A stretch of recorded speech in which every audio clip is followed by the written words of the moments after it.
Assalamualaikum warahmatullahi wabarakatuh.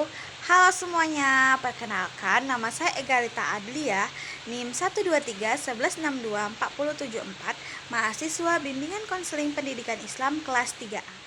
Di sini saya akan membahas tentang Islam di Thailand. Apa aja sih Islam di Thailand itu? Mari yuk kita cari tahu.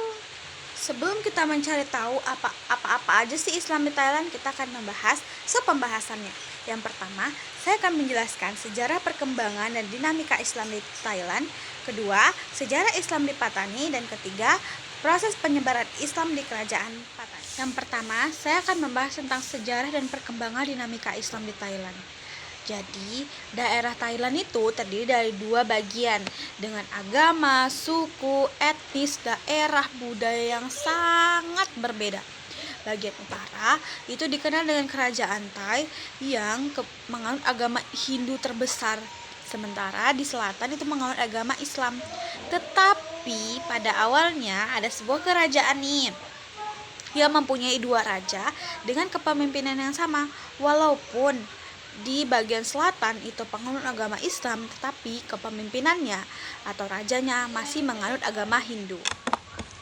Sejarah Islam di Thailand. Jadi tadi kan Islam itu dianut di bagian selatan. Nah, selatan itu kalau tadi utara itu kerajaan Thai, kalau di selatan itu namanya kerajaan Patani. Jadi sejarah Islam Thailand di Thailand Patani gitu ya. Jadi secara garis besarnya itu berasal dari suku Melayu yang Melayu Malaysia gitu. Hijrahnya suku Melayu ke daerah ini karena dari segi jalurnya itu jalur perdagangannya itu keren, strategis gitu. Jadi itu tuh jadi rebutan negara Kamboja, Pangan, India, Jawa, Sriwijaya untuk mematokkan wilayah ini. Namun kerajaan yang paling besar diinginkan oleh kerajaan Patani adalah kerajaan Thai, sehingga usaha dan upaya tersebut dilakukan.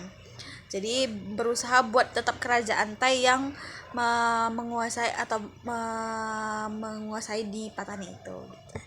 Tetapi kedatangan suku Melayu Malaysia pada waktu itu belum menganut agama Islam.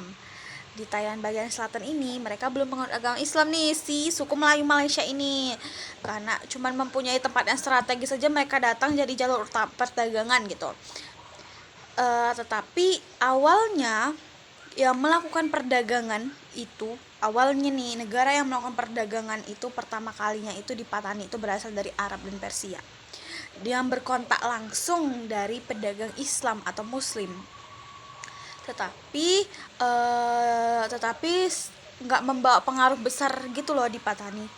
Fun fact-nya tuh guys, bahwasannya sebenarnya itu di Patani itu udah ada, memang dia menganut agama Islam kan tadi di bagian selatan, tetapi mereka itu hanya komunitas kecil saja yang menganut agama Islam. Jadi nggak semua daerah di bagian selatan rakyatnya atau masyarakat itu menganut agama Islam.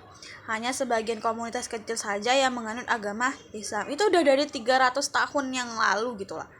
Pas 1500-an baru semua masyarakat di sana itu menganut agama Islam. Pengaruh terbesarnya apa, kenapa mereka masuk Islam itu di slide selanjutnya. Tapi karena kan si Patani itu punya kerajaan dan punya kepemimpinan kan, raja pemimpin.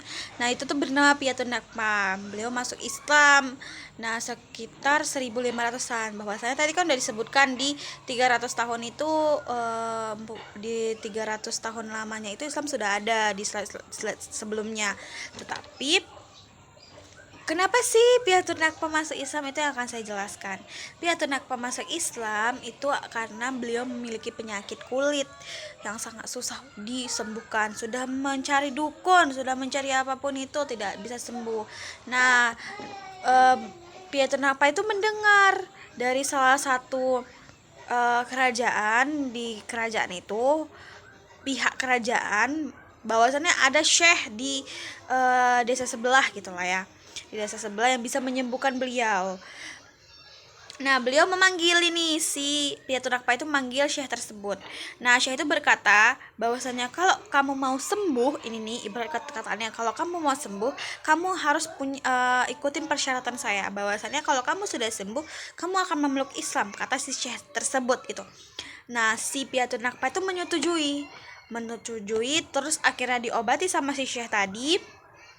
Setelah diobati sama Syekh itu ternyata Piatu Nakpa itu tidak menepati janjinya sebanyak 3 kali. Akhirnya tidak menepati janji, terus sakit lagi, terus diobati lagi sama Syekh itu tidak menepati janji lagi, sakit lagi. Nah akhirnya ketiga kalinya ya, kalau nggak salah ketiga kalinya Piatu Nakpa itu sakit kulit, terus disembuhin sama Syekh tuh, akhirnya dia menepati janjinya. Beliau memeluk Islam dan mengganti namanya menjadi Raja Ismail Shah, itu pada tahun 1500-an gitulah. Barulah beliau memeluk agama Islam dan mengganti namanya menjadi Raja Ismail Shah. Dan disitulah beliau mengajak semua kerabatnya, mengajak semua menteri di sana, hulu balang di sana, ibarat kayak yang pekerja di kerajaan itu memeluk agama Islam, dan mengajak keluarga-keluarga pekerja di sana untuk memeluk agama Islam, mengumumkan bahwa masyarakat Patani harus memeluk agama Islam. Materi selanjutnya itu adalah proses penyebaran Islam di kerajaan Patani. Ada 3 nih proses penyebarannya. Yang pertama melalui proses perdagangan. Proses perdagangan yang itu tadi, karena memiliki jalur yang strategis untuk menjadi jalur perdagangan. Nah disitulah penyebaran Islam di Patani dilakukan. Jadi proses perdagangan dari negara-negara yang ingin bekerja sama.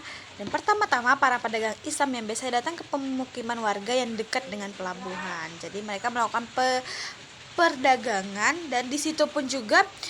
Nah, saya balik ke cerita belakang tadi ya, yang sebelumnya tadi, setelah sesudah tadi, gitulah. Bahwasannya melalui proses perdagangan tadi, kan si Patani tadi udah masuk Islam, si Piatu Nakpa sudah masuk Islam tuh kan.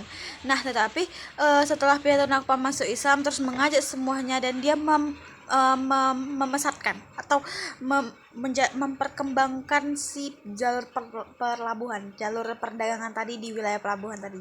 Jadi dari situ semakin Patani itu semakin pesat, karena akibat dari adanya si Piatu Nakpa itu menyebarkan itu, membuat strategis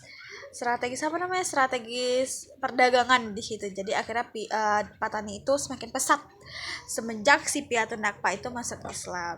Yang kedua itu melalui proses struktural sosial, di mana yang tadi sudah dijelaskan juga, penyebaran Islam pada saat itu dimulai dari golongan teratas, dari Piatu Nakpa sendiri, kerajaannya tadi, terus dari menteri-menterinya, dan bertahap ke bangsawan, ulama. Jadi terus abis itu ke yang pekerja di kerajaan, terus pekerja kerajaan mengajak keluarganya, saudaranya, sanak saudara, segala macam hulu balangnya lah ya, untuk masuk Islam. Jadi dari struktural sosialnya. Dan yang terakhir itu melalui proses pengajaran, di mana selain proses perdagangan, sosial masyarakat, di situ juga penyebaran Islam juga dilakukan dengan cara pengajian dan pengajaran, membuka lembaga-lembaga pendidikan keagamaan yang merubah menjadi pondok pesantren atau pondok pesantren lah ya.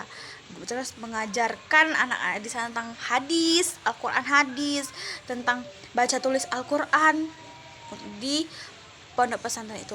Jadi dari situ mereka membuka, karena kan Piatu Nakpa itu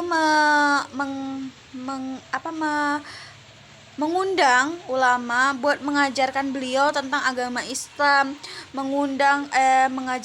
meminta untuk mengajarkan baca tulis Al-Quran. Jadi Piatu Nakpa awalnya dulu seperti itu. Nah, udah sampai nih di penghujung materi, yaitu adalah kesimpulan.